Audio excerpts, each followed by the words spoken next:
तो शुरू करते हैं वेकअप ज़िंदगी में खबरों को विस्तार से आप तक पहुंचाने के सिलसिले को आगे बढ़ाते हैं। और सबसे पहले दर्शकों को मकर संक्रांति की आज के इस खास दिन की ढेरों बधाई। आज ही के दिन सूर्य उत्तरायण होते हैं और धनु राशि से मकर राशि में प्रवेश करते हैं।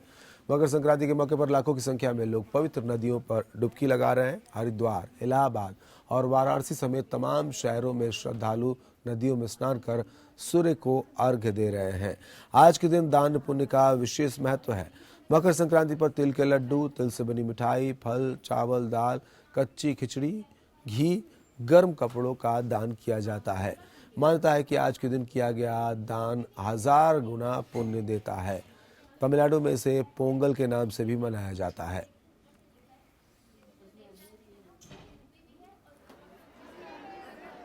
मकर संक्रांति का त्यौहार, ये तस्वीरें हम आपको दिखा रहे हैं हरिद्वार की। तो अलग अलग जगहों पर, देश के अलग अलग जगहों पर श्रद्धालु स्नान कर रहे हैं, गंगा स्नान कर रहे हैं और पूरी श्रद्धा के साथ इस पर्व को मनाया जा रहा है। नदियों में डुबकी लगाते हैं श्रद्धालु, हजारों लाखों की संख्या में भीड़। मकर संक्रांति का आज का दिन बेहद खास, और इस खास दिन बड़ी श्रद्धा के साथ भक्त यहाँ नदियों पर इकट्ठा हो रहे हैं। चाहे हरिद्वार हो, वाराणसी हो या देश के अलग अलग जगहों की बात कर ले, यहाँ पर पूरी श्रद्धा के साथ ये डुबकी लगाते हुए श्रद्धालु। राशियों की बात करें तो आज धनु से मकर राशि में प्रवेश करता है सूर्य। इस लिहाज से भी आज का दिन बेहद ही खास। मकर संक्रांति का आज का पर्व, जिसमें श्रद्धालु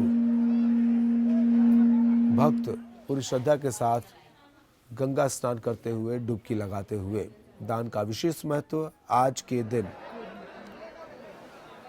तो आज मकर संक्रांति का पर्व, खिचड़ी और तिल से बनी चीजें जो है आज दान की जाती है। और अब आपको दिखाते हैं मकर संक्रांति के स्नान की 3 तस्वीरें। पहली तस्वीर हरिद्वार की, जहां गंगा में तड़के ही श्रद्धालुओं का स्नान करने के लिए तांता लगा हुआ है। और दूसरी तस्वीर इलाहाबाद की है। आज ही के दिन गंगा में डुबकी लगाने के बाद पूजा पाठ और दान का महत्व है। यहाँ भी महिलाएं सुबह से ही घाटों पर स्नान करके पूजा कर रही हैं। तीसरी और आखिरी तस्वीर वाराणसी की है, जहाँ गंगा में डुबकी लगाने के लिए सुबह से ही श्रद्धालुओं की भीड़ उमड़ी हुई है। तो 3 अलग अलग जगहों की तस्वीरें, हरिद्वार, इलाहाबाद और वाराणसी।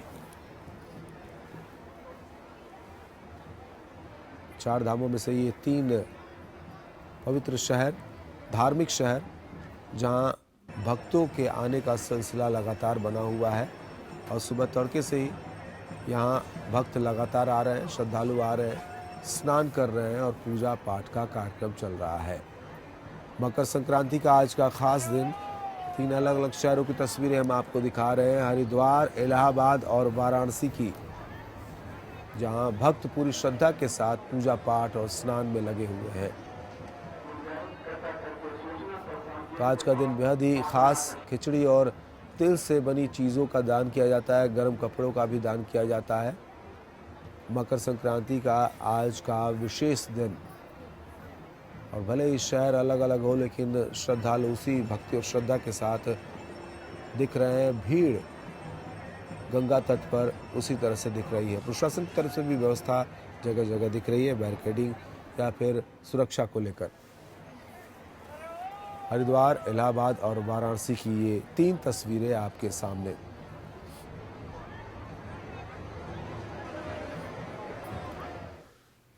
और अगली खबर गोरखपुर से। मकर संक्रांति पर्व के मौके पर गोरखपुर के गोरखनाथ मंदिर में श्रद्धालुओं का हुजूम उमड़ा है। यहाँ आज के दिन खिचड़ी मेले का आयोजन किया जाता है और पूर्वांचल समेत देश भर से आए श्रद्धालु भगवान गोरखनाथ को खिचड़ी चढ़ाते हैं।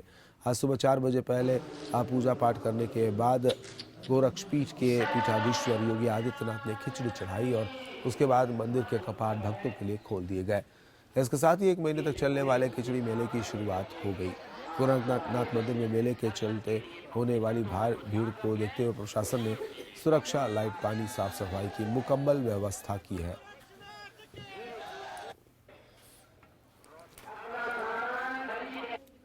उत्तर प्रदेश, बिहार, नेपाल और देश के कोने कोने से महायोगी भगवान गोरक्षनाथ जी के अनुयायी शिवअवतार भगवान गोरक्षनाथ जी को अपनी आस्था की पवित्र खिचड़ी चढ़ाते हैं। लाखों की संख्या में श्रद्धालुजन आज यहाँ पर आएंगे और एक मुट्ठी चावल और दाल,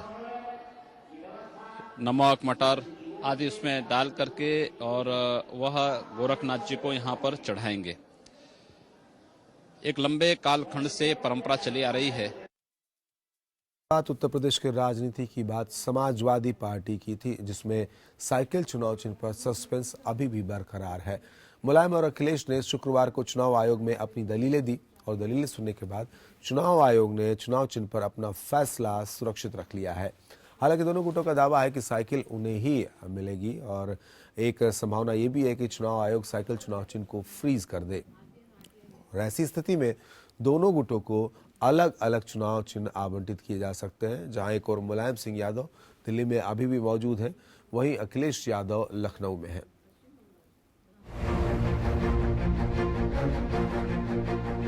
शुक्रवार सुबह से ही मुलायम के दिल्ली निवास पर उनके समर्थकों का जमावड़ा देखने को मिला। मुलायम सिंह जिंदाबाद के नारों के बीच सपा के संस्थापक मुलायम सिंह अपने भाई शिवपाल यादव के साथ चुनाव आयोग के दफ्तर पहुंचे। दूसरी ओर लखनऊ में अखिलेश यादव के घर के बाहर बड़ी संख्या में उनके समर्थक नजर आए। दरअसल दोनों गुटों की नजर चुनाव आयोग के फैसले पर टिकी हुई है, जिसके समक्ष मुलायम सिंह और शिवपाल ने आज अपनी बात रखी। जबकि अखिलेश गुट की ओर से रामगोपाल यादव, नरेश अग्रवाल और किरणमयी नंदा आयोग के सामने प्रस्तुत हुए।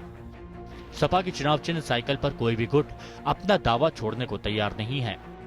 दोनों गुटों के दावों को सुनने के बाद चुनाव आयोग ने फिलहाल अपना फैसला सुरक्षित रखा है। इलेक्शन कमीशन ने अपना पक्ष रखा और कहा कि जो साइकिल का सिंबल है वो उनको मिलना चाहिए। That is Samajwadi party led by Akhilesh Yadav. Mulayam Singh ji के वकील ने अपना पक्ष रखा और बहस के खत्म होने के बाद चुनाव आयोग ने कहा है कि हम जल्द से जल्द फैसला करेंगे। देखा जाए तो चुनाव आयोग के पास सीमित विकल्प हैं। अगर चुनाव आयोग तत्काल फैसला नहीं लेता है तो दोनों गुटों को अलग अलग चुनाव चिन्ह आवंटित किए जाएंगे। चुनाव आयोग के सामने एक और विकल्प तब होगा जब कोई गुट अपना दावा वापस ले लेता है। इस स्थिति में विवाद खत्म हो जाएगा और आयोग कुछ नहीं करेगा। इसके अलावा अगर साइकिल सिंबल पर दावा छोड़कर मुलायम या अखिलेश गुट में कोई अलग पार्टी बनाता है तब भी आयोग के लिए फैसला करना आसान होगा। मुलायम और अखिलेश दोनों के ही पास काफी कम समय बचा है। यूपी विधानसभा चुनाव में पहले चरण के लिए 17 जनवरी से नामांकन की प्रक्रिया शुरू हो जाएगी। अगर चुनाव आयोग सपा का चुनाव चिन्ह साइकिल किसी भी गुट को नहीं देता है तो मुलायम और अखिलेश गुट को प्लान बी की तैयारी करनी होगी। माना जा रहा है कि इन सियासी परिस्थितियों में मुलायम सिंह यादव नए चुनाव चिन्ह के रूप में हल जोतते किसान सिंबल की मांग आयोग से कर सकते हैं। इसकी पूरी तैयारी भी की जा चुकी है। दरअसल इस सिंबल से मुलायम सिंह यादव का पुराना नाता भी है। 1980 के दशक में वो लोकदल से जुड़े थे, तब वो इसी पार्टी से चुनाव लड़ते थे। सूत्रों की माने तो मुलायम गुट इस सिलसिले में लोकदल के राष्ट्रीय अध्यक्ष सुनील सिंह से बात कर चुका है। दूसरी ओर अखिलेश खेमे ने भी प्लान बी की तैयारी कर रखी है। यदि उनको साइकिल सिंबल नहीं मिलता है तो अखिलेश यादव आयोग से मोटरसाइकिल चुनाव चिन्ह निशान देने की गुजारिश कर सकते हैं और अगर वो भी नहीं मौजूद हुआ तो माना जा रहा है कि अखिलेश लोगों से बरगद चुनाव चिन्ह पर वोट देने की अपील करेंगे। दरअसल बरगद समाजवादी जनता पार्टी का चुनाव चिन्ह है, जिसका गठन पूर्व प्रधानमंत्री चंद्रशेखर ने किया था। उनके निधन के बाद अब कमल मुरारका इस पार्टी के अध्यक्ष हैं। सूत्र के मुताबिक कमल मुरारका ने अखिलेश यादव से मुलाकात कर अपनी पार्टी और चुनाव चिन्ह देने का प्रस्ताव दिया है। फिलहाल चुनाव आयोग का अंतिम फैसला जो भी हो, इतना तो तय है कि समाजवादी पार्टी की साख को यूपी में बड़ा धक्का लगा है और आने वाले विधानसभा चुनावों में इसका असर भी देखने को मिल सकता है। अंबुज पांडे, APN, दिल्ली।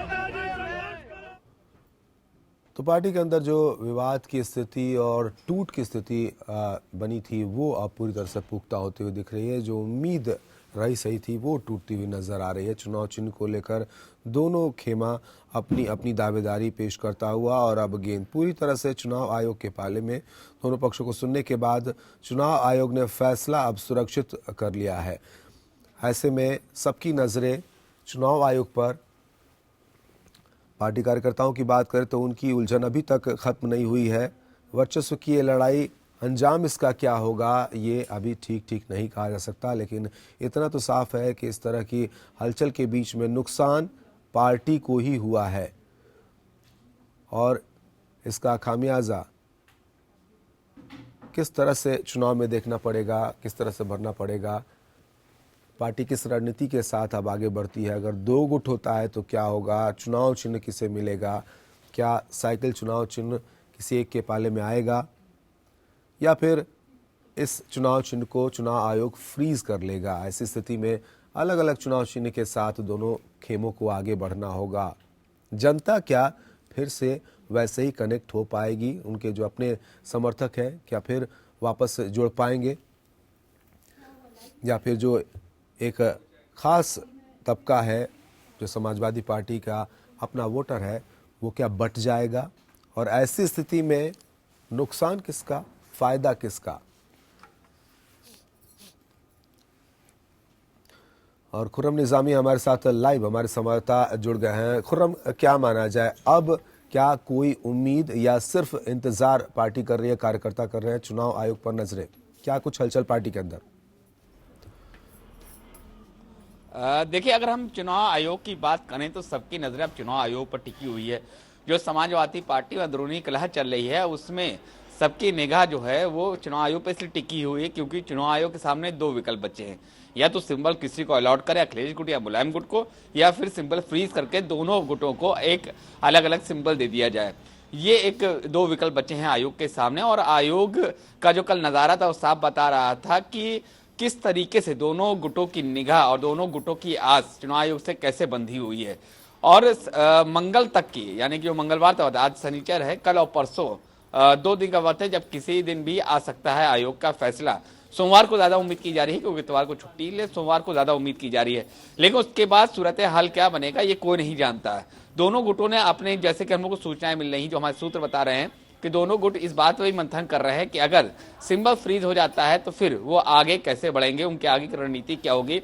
और यही वजह है कि आयोग में जो अखिलेश गुट गया था वो कहा था कि मैनिफेस्टो तैयार है, सिंबल पे निर्णय आ जाए तो हम मैनिफेस्टो अपना जमा करें। लेकिन उससे बड़ी अगर विकट स्थिति है वो ये है, जो कैंडिडेट्स होंगे पहले फेज के विधानसभा के में जो चुनाव हो रहे हैं, जो पहले फेज के कैंडिडेट्स होंगे वो कब अपना चुनाव प्रचार शुरू करेंगे, किस तरीके से करेंगे, क्योंकि सिंबल क्या होगा ये उनको मालूम नहीं है। पहले स्थिति ये होती थी कि उनको टिकट मिलेगा कि नहीं मिलेगा, अब स्थिति ये है टिकट मिलेगा कि नहीं मिलेगा और अगर मिलेगा तो हमारा सिंबल क्या होगा, यानी कि अनिश्चितता की स्थिति बनी हुई है। और दूसरे दल जो है, खासतौर से कांग्रेस और भारतीय जनता पार्टी, ये बड़ी पैनी निगाह रखे हैं इस पूरे डेवलपमेंट पर। कांग्रेस इसलिए पैनी निगाह रखे हुआ है क्योंकि उसको गठबंधन करना है, कैसे करेंगे, किसके साथ करेंगे वो तय नहीं कर पा रहे हैं। दूसरी बात वही भारतीय जनता पार्टी है कि ऊंट किस करवट बैठेगा उनको ये भी देखना है। लेकिन जो सबसे अहम बात है इस पूरे विवाद में कि कांग्रेस फंस गई है, उसके साथ छछूंदर जैसी हालत हो गई है। एक तरफ तो उनका जो स्थिति है वो ये है कि अखिलेश के साथ जाएंगे, लेकिन अगर मुलायम का पल्ला भारी, अगर मुलायम अलग चुनाव लड़ेंगे तब क्या होगा, वो अखिलेश के जाना पसंद करेंगे। अखिलेश के साथ वो जाना इसलिए भी पसंद कर रहे हैं क्योंकि वो युवा है और उनकी अपील ज्यादा है, मास अपील ज्यादा है, ये मानना है कांग्रेस से एक बड़े धड़का। लेकिन अगर मुलायम अलग हो जाते हैं तो वोट बैंक किधर जाएगा, ये कांग्रेस के समझ में नहीं आ रहा है। क्योंकि जो वोट बैंक है, माना ये जाता है कि जो बड़ा नेता कौन है समाजवादी पार्टी में, तो मुलायम सिंह यादव का नाम लिया जाता है कि वो बड़े पार्टी हैं, उनका जो बात है, जो उनका मैजिक है वो सबसे आगे है। तो उस पर भी फंसा हुआ है कि क्या अगर हम अखिलेश साथ चले जाते हैं तो वोट बैंक के हमारे साथ आएगा नहीं आएगा, जो सपा का डेडिकेटेड वोट बैंक है। तीसरी अहम बात कांग्रेस का ये कहना कि इन हालात में बेहतर है कि हम अकेले ही चुनाव में जाएं और अगर पोलिंग के बाद जब नतीजा आ जाए उसके बाद हम प्री पोल अलायंस करें तो ज्यादा बेहतर होगा। लेकिन वो क्या करें। लेकिन अभी सबकी निगाह चुनाव आयोग पर टिकी हुई कि चुनाव आयोग कब अपना फैसला सुनाता है। कल सारी दोनों पक्षों ने अपनी बात रखी, पूरी हेयरिंग हुई चुनाव आयोग में, और अब देखना यह है कि चुनाव आयोग अपना फैसला कब सुनाता है। बिल्कुल खुर्रम, जाहिर सी बात है नजरें चुनाव आयोग पर, और पार्टी कार्यकर्ता हो या पार्टी के लोग हो या दूसरी पार्टियां भी वो कहीं ना कहीं नज़र बना कर रखी हुई हैं, क्योंकि इससे जुड़ी कई सारी चीज़ें और फैसले जो है आने वाले वक्त में लिए जाएंगे। बड़ी बात यह है कि आखिर होगा क्या और खामियाजा किसको ज़्यादा उठाना पड़ेगा। खुर्रम, यहाँ क्या इस तरह की भी संभावना है कि अगर बैठक को लेकर जो सवाल उठाया जा रहा था कि पार्टी के मुताबिक ये असंवैधानिक है और उसमें अगर अध्यक्ष पद अखिलेश यादव उनको अध्यक्ष बनाया गया है, वो अगर ऐसी स्थिति आती है तो वो पद भी उनसे जा सकता है, या फिर चुनाव आयोग जो भी फैसला करे तो जो 2 गुट बने हैं उनमें से किसी एक गुट का अस्तित्व भी खतरे में पड़ सकता है? देखिए, बहुत सीधी सी बात है। आयोग को ये फैसला करना है कि पार्टी का राष्ट्रीय अध्यक्ष कौन है और सिंबल किसके साथ जाएगा। अगर हम मुलायम गुट के दावे की बात करें तो उनका कहना है कि कॉन्स्टिट्यूशन इजाजत नहीं देता कि बगैर राष्ट्रीय अध्यक्ष के, जो राष्ट्रीय अध्यक्ष मौजूद है जो मुलायम सिंह यादव थे, बगैर उनके इजाजत के आप कोई भी अधिवेशन बुला लीजिए। जब वो जो क्राइटेरियाज है, उसके क्राइटेरियाज ये है कि अगर वो स्वस्थ है, फिजिकली और मेंटली साउंड है, तो आप बगैर उनके इजाजत के आप कोई भी अधिवेशन नहीं बुला सकते। तो वहीं अखिलेश गुट का ये कहना है कि जो बहुमत है वो उनके साथ है। बहुमत फ्लोर ऑफ द हाउस पर तय होता है, फ्लोर पर तय होता है, ना कि अधिवेशन में तय होता है। ये बात कही जा रही है, विशेषज्ञ हैं उनकी बात ये कही जा रही है। अब आयोग को तय करना है। आयोग के सामने जो सबसे बड़ा डॉक्यूमेंट आयोग के सामने है वो है constitution of the Samajwadi party. कि समाजवादी पार्टी का जो संविधान है वो आखिर क्या कह रहा है, क्योंकि चाहे वो कानून हो चाहे देश हो, वो संविधान से चलता है और वही पार्टी पर भी लागू होता है। पार्टी संविधान से चलती है। अगर बहुमत की बात की जाए तो एक विशेषज्ञों का ये भी कहना है कि अगर आप बहुमत की बात कर रहे हैं तो बहुमत तो आप कैसे भी ला सकते हैं, ये इनके प्रकार, लेकिन संविधान के अलग आप कैसे जा सकते हैं। अगर यही वजह है कि बहुमत किसके साथ जाए तो फिर संविधान का मतलब क्या होता है। अगर आप पिछले जो और गुज़िश्ता ज़माने का जो देखेगा, चाहे तो कांग्रेस की बात हो, चाहे उत्तराखंड में भी ऐसी स्थिति जब आई थी, टीडीपी को याद करिए, स्थिति ऐसी आई थी, तो वहां पर अगर आप देखिए तो किसी को चुनाव चिन्ह नहीं मिला था अगर वो राष्ट्रीय अध्यक्ष साउंड था मेंटली और फिजिकली। लेकिन जब टीडीपी की हम बात करते हैं तो राष्ट्रीय अध्यक्ष का निर्धन हो चुका था और 2 दावेदार थे राष्ट्रीय अध्यक्ष पर। जब चुनाव हुआ तो उस धड़े को फायदा मिला जिस धड़े के साथ बहुमत था। लेकिन यहाँ ऐसी स्थिति नहीं है समाजवादी पार्टी में, और जो संविधान को देखना होगा। अब यह आयोग को तय करना है कि वो संविधान के साथ जाए, बहुमत के साथ जाए, या फिर सबसे खुर्रम में ये तमाम पहलुओं पर अगर ध्यान दिया जाए तो बहुत ही मुश्किल बड़े रूप में निकल कर सामने आ सकती है। और ज़्यादातर जिम्मेदारी जो है अब चुनाव आयोग पर किस हिसाब से और किस तरह का फैसला देती है, निगाहें सबकी वहीं लगी हुई हैं। बने रहिए आप हमारे साथ खुर्रम, कुछ और खबरों पर भी हम आपसे अपडेट लेंगे। समाजवादी पार्टी में साइकिल चुनाव चिन्ह पर सस्पेंस बरकरार है। मुलायम और अखिलेश गुट ने शुक्रवार को चुनाव आयोग में अपनी दलीलें दी और दलीलें सुनने के बाद चुनाव आयोग ने चुनाव चिन्ह पर अपना फैसला सुरक्षित रख लिया। हालांकि दोनों गुटों का दावा है कि साइकिल उन्हें ही मिलेगी, लेकिन एक संभावना ये भी है कि चुनाव आयोग साइकिल चुनाव चिन्ह को फ्रीज कर दे और ऐसी स्थिति में दोनों गुटों को अलग अलग चुनाव चिन्ह आवंटित किए जा सकते हैं। जहां एक और मुलायम सिंह यादव दिल्ली में अभी भी मौजूद है, वहीं अखिलेश यादव लखनऊ में। पिता मुलायम और पुत्र अखिलेश की इस लड़ाई में समाजवादी पार्टी का सब कुछ दांव पर लग गया। लेकिन इन सब के बीच एक सवाल लोगों के जहन में बार बार आता रहा कि आखिर कैसे सियासत के अखाड़े में पहलवान मुलायम नौसिखिए समझे जाने वाले अखिलेश यादव के दांव पर चित हो गए। अखिलेश यादव का बढ़ता कद। समाजवादी दंगल के पहले दिन से लगातार अखिलेश यादव का खेमा मजबूत होता गया। 0 से शुरुआत करने वाले अखिलेश लगातार अंक बटोरते गए और आज वो पार्टी का सबसे बड़ा चेहरा है। आलम यह है कि उनके पास करीब 224 विधायक और 50 से अधिक एमएलसी हैं। यहाँ तक कि ज्यादातर सांसद भी उन्हीं के साथ हैं। मुलायम के वफादारों ने छोड़ा साथ। मुलायम को दूसरा बड़ा झटका उन लोगों से लगा जो कभी उनके विश्वास पात्र समझे जाते थे, जिनकी सियासत को मुलायम ने कभी चमकाया था। किरणमय नंदा, रेवती रमण सिंह और राजेंद्र चौधरी जैसे वरिष्ठ समाजवादी नेता जो मुलायम सिंह के साथ शुरुआती दौर से थे, अब अखिलेश के खेमे में हैं। इन सभी ने 1 जनवरी को रामगोपाल के बुलाए राष्ट्रीय अधिवेशन में हिस्सा लिया था। मुलायम पर पारिवारिक दबाव। पार्टी ही नहीं, सपा सुप्रीमो मुलायम सिंह यादव पर परिवार का दबाव भी रहा कि वो बेटे अखिलेश की बात मान ले और पार्टी में संरक्षक की भूमिका में काम करें। सैफई से परिवार के कई बुजुर्ग मुलायम और अखिलेश से इस बारे में व्यक्तिगत रूप से बात कर चुके हैं। पार्टी में ही नहीं, अखिलेश ने परिवार में भी पिता मुलायम को मात दी। पार्टी नहीं टूटने देना चाहते मुलायम। पिछले दिनों गठबंधन और टिकट बंटवारे पर अखिलेश के रुख से साफ हो चुका है कि वो पीछे हटने वाले नहीं हैं। लिहाजा अपनी स्थिति को भांपते हुए मुलायम पीछे हटे। उन्होंने बयान दिया कि जिस पार्टी को उन्होंने अपनी मेहनत के पसीने से सींचा है वो उसे टूटने नहीं देंगे। अखिलेश ही सपा का सबसे बड़ा चेहरा। मुलायम सिंह इस बात को समझ गए हैं कि अखिलेश यादव ही वो चेहरा है जो आगामी विधानसभा चुनावों में सपा को सत्ता वापस दिला सकता है। मुलायम अखिलेश को सीएम पद का चेहरा बता चुके हैं। तमाम सर्वे में भी अखिलेश यादव औरों के मुकाबले काफी आगे चल रहे हैं। Bureau report, APN. तो समाजवादी पार्टी में भले ही आपसी जंग जारी हो, लेकिन यूपी चुनाव के लिए दूसरी पार्टियों ने कमर कस ली है। एक वक्त था जब उत्तर प्रदेश की पूर्व मुख्यमंत्री मायावती सोशल मीडिया से कुछ दूरी बनाकर रखा करती थी, लेकिन उनका कहना था कि उनकी बहुजन समाजवादी पार्टी का मुख्य वोटर वो तबका ऑनलाइन रहने वाले लोगों का नहीं है। लेकिन अब विधानसभा चुनाव से पहले वो डिजिटल जगत का जमकर इस्तेमाल करने के लिए तैयार दिखाई दे रही हैं। 2014 का लोकसभा चुनाव सही मायनों में भारतीय राजनीति के लिए सोशल मीडिया के सटीक इस्तेमाल का साल रहा।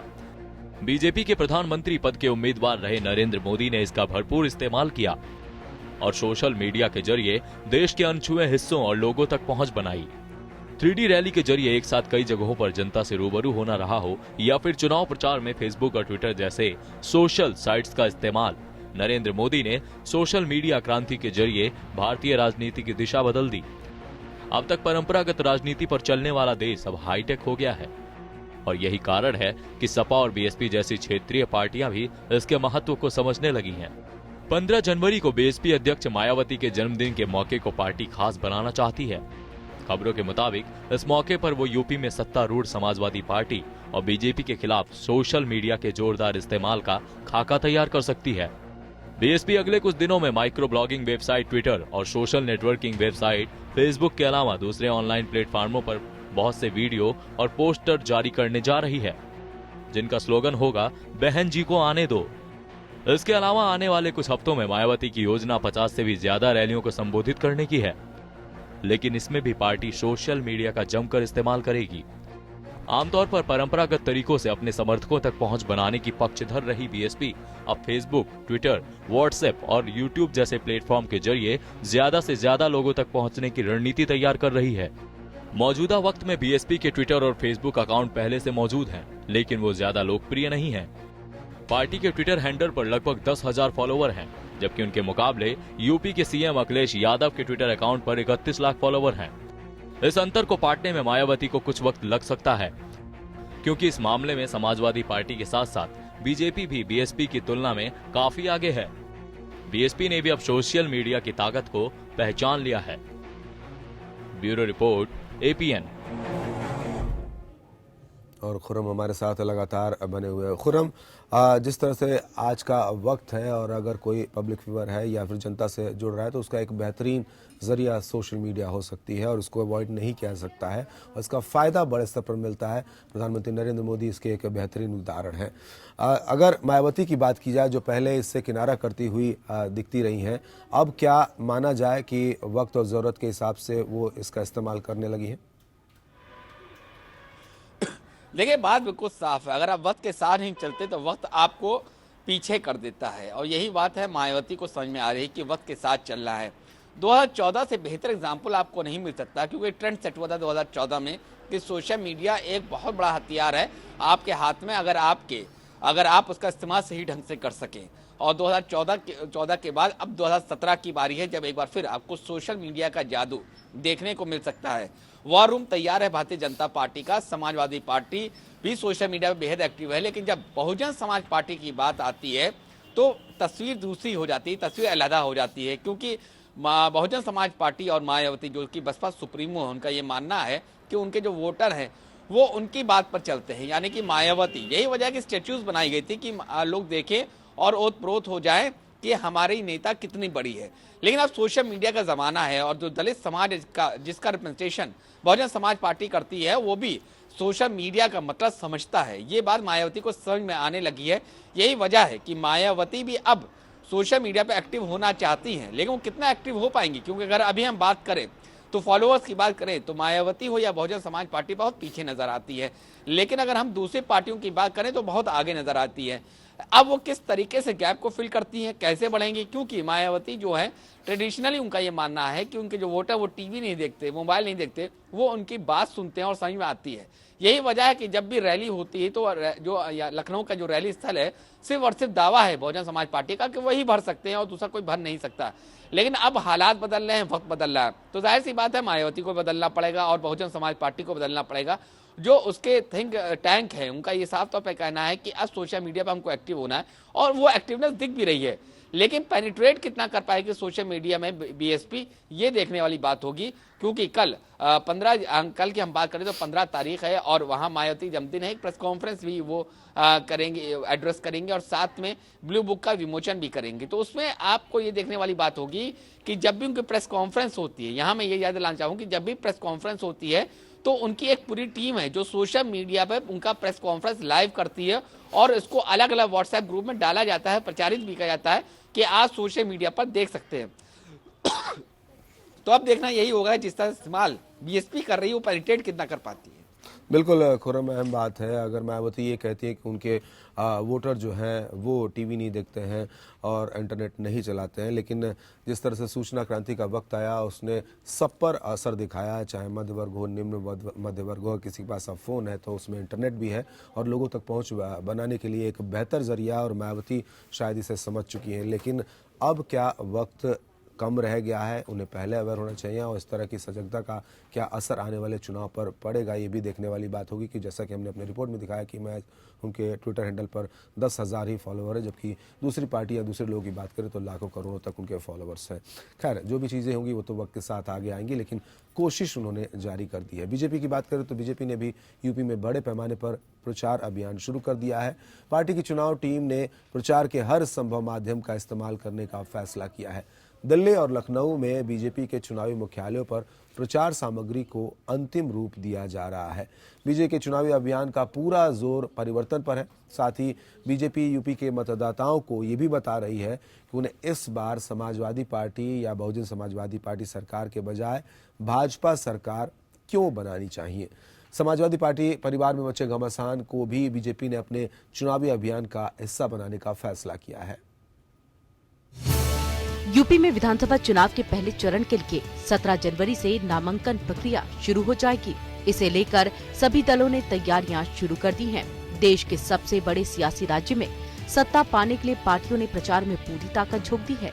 इस पूरे चुनाव प्रचार अभियान में बीजेपी के लिए सबसे बड़ी मुश्किल इस बात को लेकर है कि उत्तर प्रदेश में इसके पास कोई चेहरा नहीं। पार्टी ने 2014 का लोकसभा चुनाव अब की बार मोदी सरकार के नारे पर लड़ा था और इस नारे की लोकप्रियता से गदगद बीजेपी यूपी में अब की बार भाजपा सरकार का नारा दे रही है। क्योंकि पार्टी के पास कोई सीएम उम्मीदवार का चेहरा नहीं है, लिहाजा पार्टी का नाम जोड़ा गया है। साथ ही अगर पार्टी यूपी में बहुत अच्छा नहीं कर पाती तो सीधे तौर पर पीएम मोदी को उससे जोड़कर ना देखा जाए। बीजेपी के चुनाव अभियान का एक हिस्सा सपा और बसपा की खामियां गिनाने पर आधारित रहेगा। पार्टी के रणनीतिकारों के मुताबिक पहले मतदाताओं को ये बताना जरूरी है कि पिछले 14 साल में सपा या बसपा सरकार के रहते राज्य को किस हद तक नुकसान हुआ है। बीजेपी ने अपने चुनाव प्रचार को कई चरण में बांटा है। पहले चरण के बाद दूसरे चरण में बीजेपी धीरे धीरे सकारात्मक अभियान शुरू करेगी। इसके तहत लोगों को बताया जाएगा कि पिछले 2.5 साल में मोदी सरकार ने आम लोगों की भलाई के लिए क्या क्या कदम उठाए हैं और जब राज्य में कल्याण सिंह और राजनाथ सिंह की अगुवाई वाली बीजेपी सरकार थी तब उसकी क्या कामयाबियां थी। बीजेपी ने यूपी चुनाव के लिए परिवर्तन की थीम को आगे बढ़ाने के लिए परिवर्तन लाएंगे, कमल खिलाएंगे का नारा देने का फैसला किया है। और खुर्रम हमारे साथ जुड़े हुए हैं। खुर्रम, जिस तरह से अलग अलग पार्टियों की बात कर लें, उत्तर प्रदेश में विधानसभा चुनाव के डेट की घोषणा हो चुकी है। अपने अपने दावे और वादे तो किए जा रहे हैं, लेकिन एक तरीका ये भी है कि दूसरी पार्टियों की खामियों को भी उजागर किया जा रहा है। देखिए, जब भी जंग होती है तो फिर अलग अलग हथकंडे अपनाए जाते हैं, अलग अलग तरीके अपनाए जाते हैं।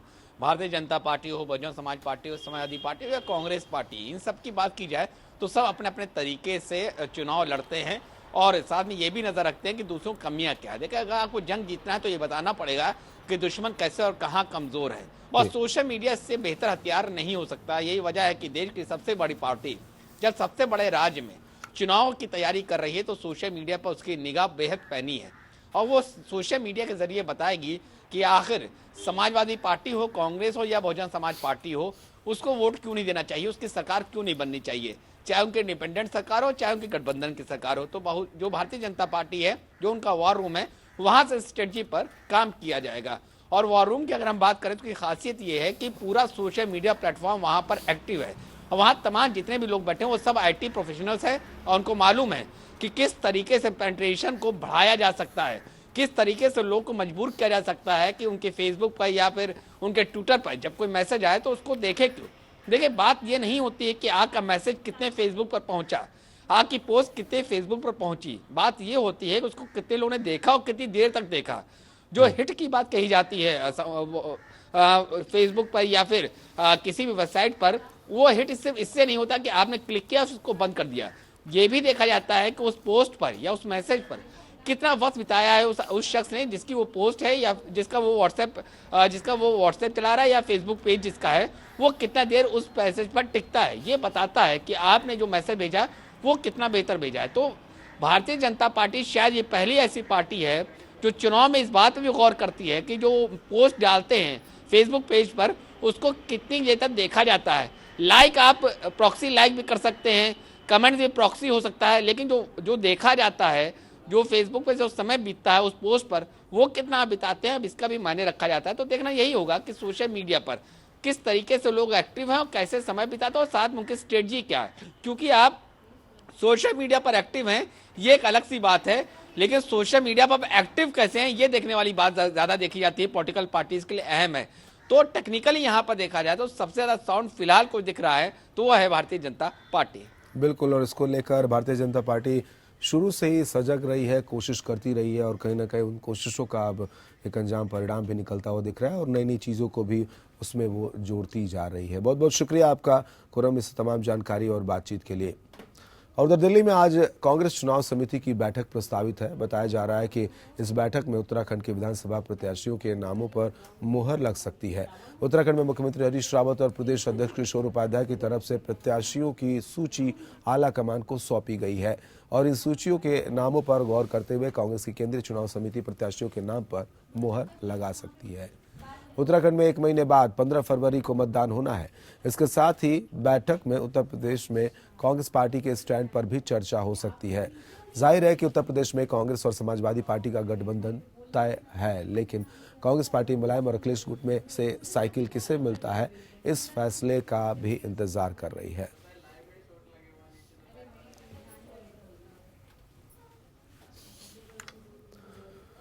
उधर कलकत्ता हाईकोर्ट ने आरएसएस को कोलकाता के मैदान एरिया के ब्रिगेड परेड ग्राउंड में मकर संक्रांति के मौके पर आज होने वाले कार्यक्रम को हरी झंडी दे दी है। आरएसएस कोलकाता में आज हिंदू सम्मेलन का आयोजन हो रहा है और इस कार्यक्रम को संघ प्रमुख मोहन भागवत संबोधित करेंगे। आरएसएस ने कार्यक्रम के लिए कोलकाता में 2 जगह सुझाया था, लेकिन पुलिस ने गुरुवार को दोनों जगहों पर ही अनुमति देने से इनकार कर दिया था।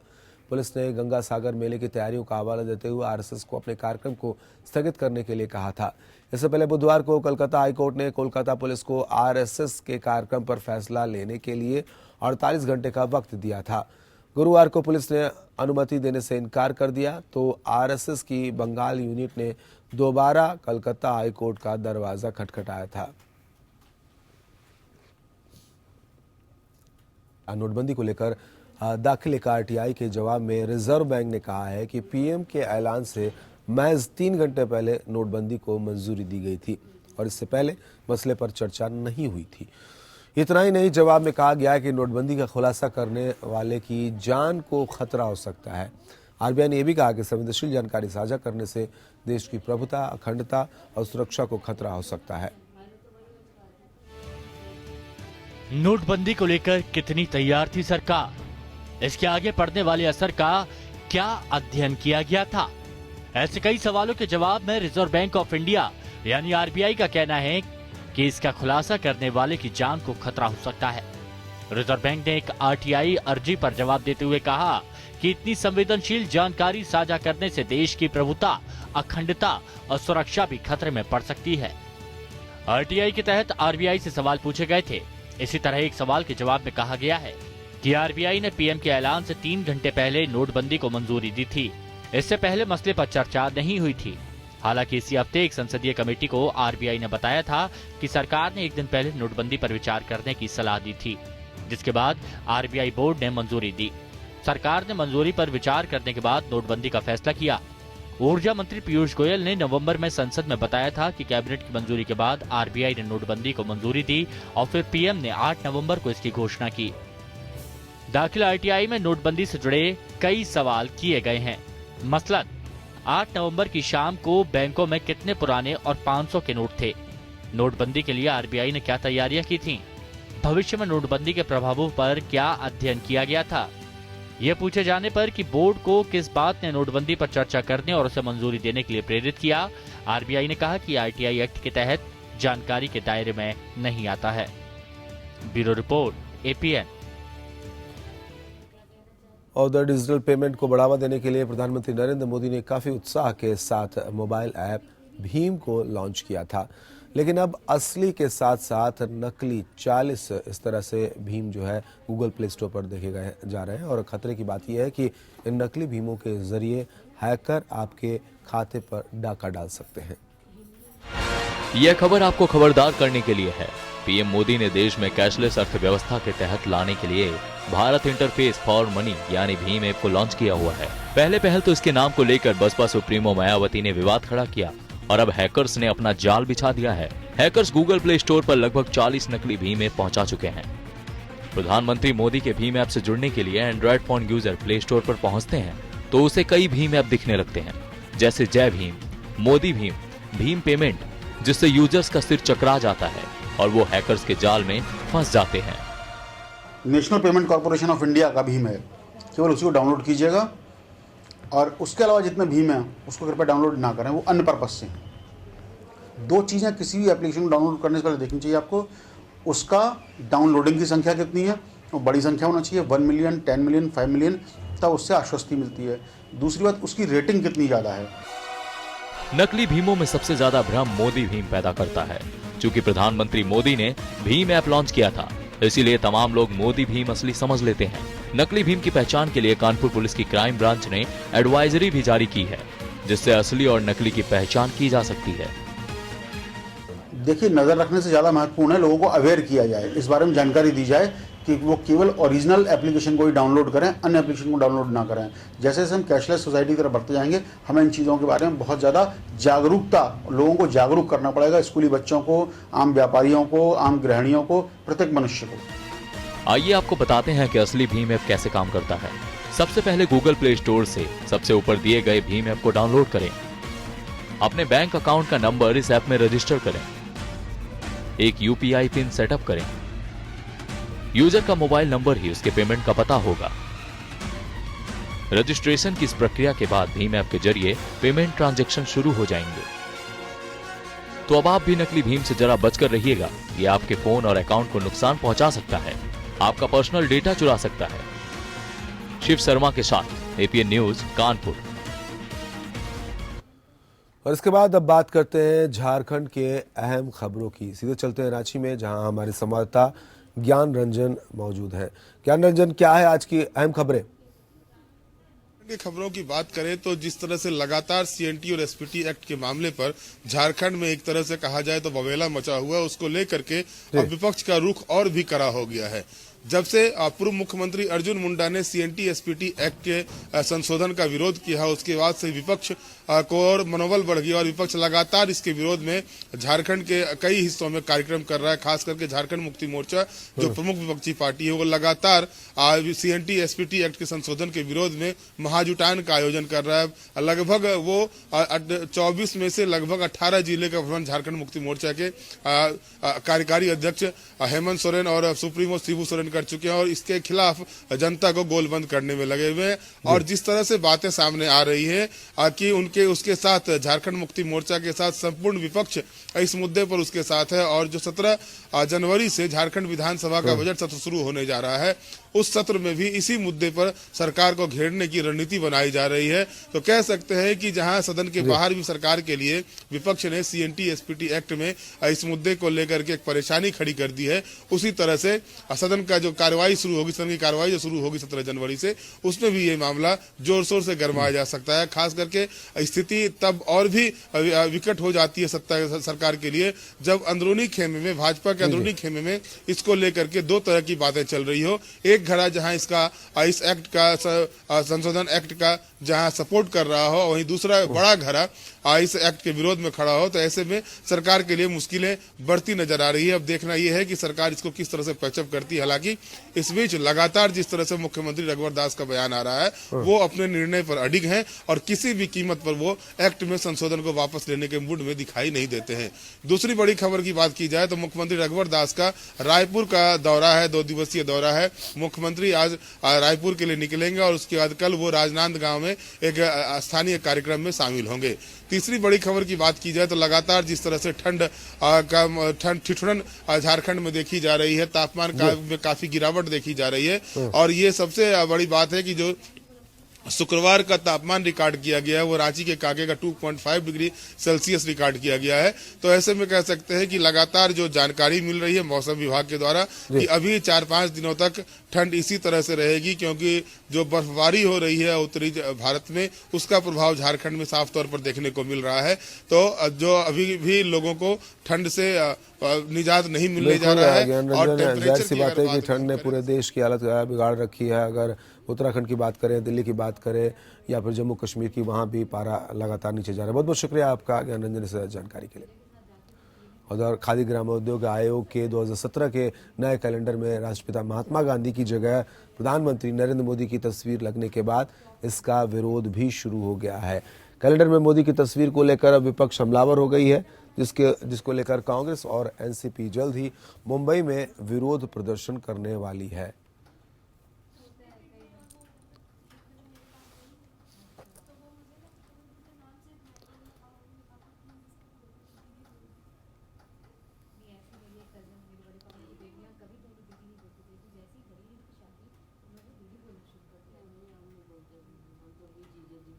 तो इस कैलेंडर में मोदी की तस्वीर लगाई गई है और इसको लेकर हंगामा, कांग्रेस और एनसीपी इसको लेकर प्रदर्शन करेगी। इसी पर ज़्यादा जानकारी के लिए मुंबई में मौजूद हमारी संवाददाता ज्योति शर्मा वहां पर उपस्थित है। ज्योति, इस खबर के आने के बाद किस तरह की हलचल वहां पर दिख रही है? जी, खादी ग्रामोद्योग के कवर फोटो पर पीएम नरेंद्र मोदी की चरखा काटते हुए पिक राजनीतिक मुद्दा बन गई है। 5 राज्यों से लेकर मुंबई बीएमसी चुनाव, ऐसे में कोई भी मुद्दा राजनीतिक मुद्दा बन जाता है। ऐसा पहली बार नहीं हुआ है कि महात्मा गांधी जी की फ़ोटो हटी हो, ऐसा कई बार हो चुका है। लेकिन महात्मा गांधी के उसी अंदाज में पीएम नरेंद्र मोदी की फ़ोटो लगाना कहीं ना कहीं मंत्रालय द्वारा महिमा खंडन करना ज़रूर है। वहीं पर अब तुषार गांधी, जो कि महात्मा गांधी के परपोते हैं, उनके द्वारा भी इसका विरोध किया जा रहा है और उन्होंने कहा कि अब गांधी को खादी से हट जाना चाहिए। इस मुद्दे को लेकर मुंबई में कांग्रेस और एनसीपी कई जगहों पर अलग अलग तरह से विरोध प्रदर्शन करने वाली है। अब ऐसे में देखने वाली बात यह है कि डूबती हुई कांग्रेस और एनसीपी, जो कि भ्रष्टाचार से किनारे लगी है, महात्मा गांधी और इस जानकारी के लिए, इस अपडेट के लिए। और यहाँ पर देखने वाली बात होगी कि किस तरह से विपक्ष हमला करता है और क्या इसका जवाब दिया जाता है। इस पर भी हमारी नज़र लगातार बनी रहेगी।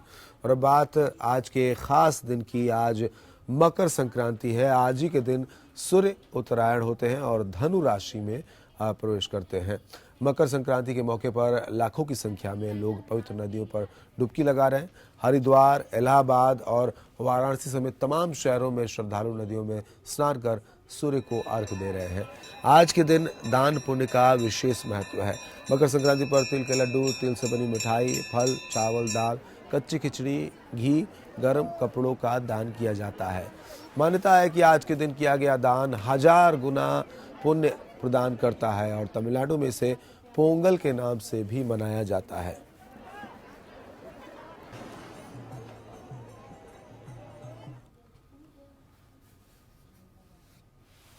तो आज सूर्य धनु से मकर राशि में प्रवेश करते हैं और उसी के बरक्स अगर देखा जाए तो आज का दिन बेहद ही खास।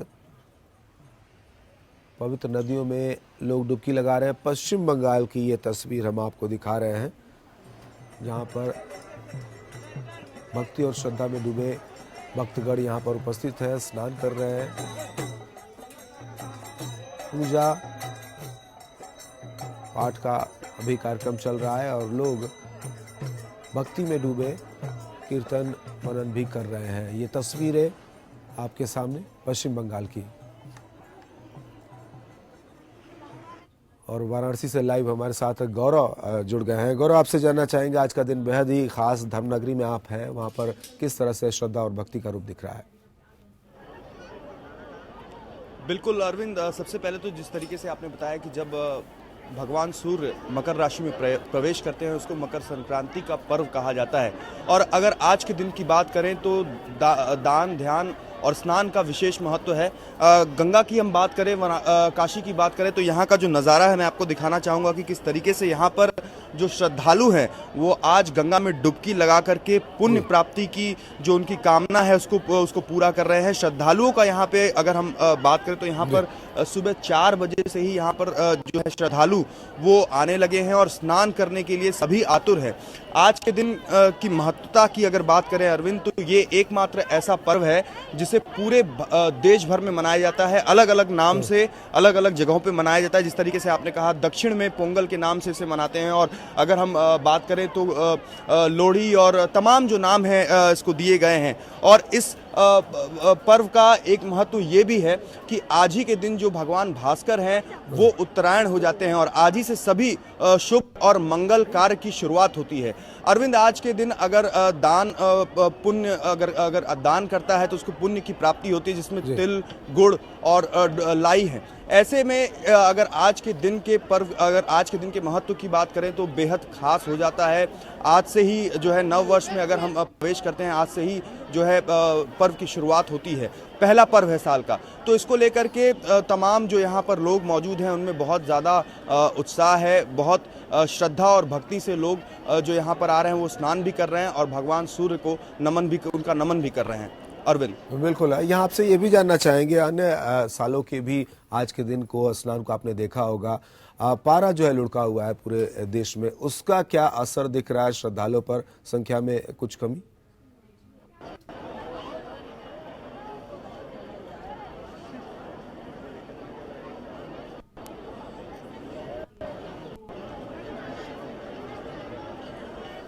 आवाज पहुंच रही है आप तक? गौरव, आप तक आवाज पहुंच रही है? जी गौरव, आपसे जानना चाहेंगे, जिस तरह से पूरे देश में ठंड का भी कहर दिख रहा है, वहां पर भी असर है, इसका असर क्या श्रद्धालुओं पर दिख रहा है? अरविंद, देखिए, बिल्कुल सही कहा आपने। ठंड जिस तरीके से पड़ रही है उस पे फिलहाल अगर यहाँ पर जो श्रद्धालु आए हुए हैं उनको देखकर तो यही लगता है, श्रद्धालु सुबह 4 बजे से स्नान कर रहे हैं। ऐसे में जो श्रद्धा है उस पर ठंड की मार जो है वो कहीं ना कहीं थोड़ी कम पड़ती दिखाई दे रही है। जो श्रद्धा भाव से लोग यहाँ पर आ रहे हैं, जो श्रद्धालु आ रहे हैं, वो सुबह से ही गंगा में डुबकी लगा रहे हैं और ठंड का फिलहाल कोई प्रभाव श्रद्धालुओं पर पड़ता नहीं दिखाई दे रहा है। हालांकि ठंड जो तापमान है वो लगातार गिरता जा रहा है और कहीं ना कहीं जो ठंड की जो स्थिति बनी हुई है उससे आम जन जो है पूरी तरीके से परेशान है। लेकिन यहाँ पर श्रद्धालु जिस तरीके से, जिस श्रद्धा भाव से आकर के डुबकी लगा रहे हैं, उसे देखकर तो यही लगता है कि ठंड का फिलहाल कोई प्रभाव श्रद्धालुओं पर नहीं है और लगातार इसी तरीके से गंगा में डुबकी और गंगा में स्नान का जो सिलसिला है वो लगातार, अरविंद, चलता जा रहा है। बिल्कुल गौरव, हम तस्वीरों के जरिए देख सकते हैं, दर्शकों तक ये तस्वीरें पहुंच रही हैं और वो भी समझ रहे होंगे कि कहीं जिस तरह से संख्या दिख रही है, लोग स्नान कर रहे हैं, इसका कहीं से कोई असर नहीं और श्रद्धा और भक्ति पूरी तरह से वो है उनके दिल में उमड़ी हुई दिख रही है और पूजा पाठ का कार्यक्रम और स्नान का कार्यक्रम लगातार आगे बढ़ते हुआ। और ये वाराणसी की तस्वीर, अलग अलग जगहों की तस्वीर हमने आपको दिखाई जहां इसी तरह का ही नज़ारा है। गौरव, अगर इन तमाम चीज़ों को देखा जाए, जहां भीड़ होती है वहां पर प्रशासन की भी एक जिम्मेदारी हो जाती है ताकि किसी तरह का कोई अनिष्ट न हो, व्यवस्था बनी रहे, ऐसा कुछ वहां दिख रहा है? जी बिल्कुल अरविंद, देखिए, अगर आज के दिन की बात करें तो बेहद खास दिन है। इस पर्व का बहुत ज़्यादा महत्व है। ऐसे में जो श्रद्धालु हैं वो न सिर्फ बनारस से बल्कि आसपास के जिलों से भी बनारस के घाटों पर आते हैं और गंगा में स्नान करते हैं। इसको लेकर के प्रशासन की अगर बात करें तो प्रशासन ने तमाम अपने तरफ से तैयारियां कर रखी हैं। यहाँ घाटों पर भी अगर हम बात करें तो सुरक्षाकर्मी मौजूद हैं। अगर रूट डाइवर्जन की बात करें तो किया गया है ताकि जो जाम की समस्या है उससे लोगों को रूबरू ना होना पड़े। और तमाम जो प्रयास हैं जो प्रशासन की तरफ से किए गए हैं, बैरिकेडिंग भी की गई है कि जो श्रद्धालु यहाँ पर आ रहे हैं वो अच्छे से स्नान करें और स्नान करके फिर वापस अपने घरों को लौट जाएं। तो कहीं ना कहीं प्रशासन की तरफ से जो इंतजाम है वो फिलहाल ठीक ठाक दिखाई दे रहा है। गौरव, हम तस्वीरों के जरिए देख रहे हैं क्या कुछ नज़ारा है और एक व्यवस्था है वहाँ पे, जैसा कि आप बता रहे हैं। तो आज का दिन बेहद ही खास, आपको भी मकर संक्रांति की ढेरों शुभकामनाएं और दर्शकों को भी। तो आज के इस खास दिन पर सभी दर्शकों को ढेरों शुभकामनाएं। वेकअप जिंदगी में फिलहाल इतना ही। छोटा सा ब्रेक के बाद भी आगे खबरें जारी रहेंगी। आप जुड़े रहिए पिन के साथ।